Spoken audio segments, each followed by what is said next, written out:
Бүгін 3 апрель 2021 жыл. Таластың өтмөк ашуысында монтип 1 сааттан бері унаалар тығым болып тұрат. Анткени уна бұл жерде жүк ташуучу фуралар эки жактама келип бири-бирине капталып калышыптыр, чыга албай атышат. Чыгып бараткан обгонго чыгып бараткан КамАЗ прицеби бар экен. Ошол фура менен кептелип калыптыр. Элдер могу жерде кандай кылабыз деп карап турушат. 100дөн ашык уна. Өчө суук, күн чыгып турган менен суук. Жогоруда дагы түшүп келаткан, таластан келаткан унаалар турат.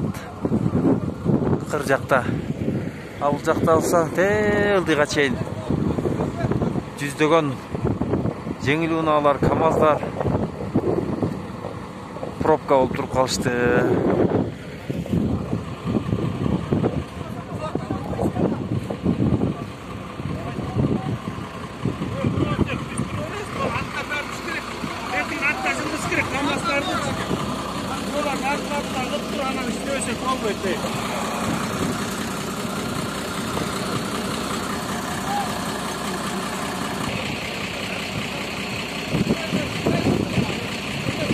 Азыр мына КамАЗдын арканкы прицебин чечиптир. Артынан мындай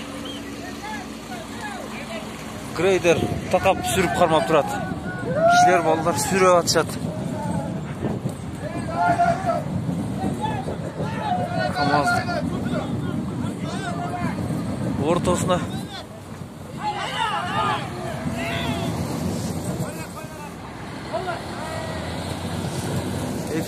прицептин ортосуна кириш аябай кооптуу болуп атат.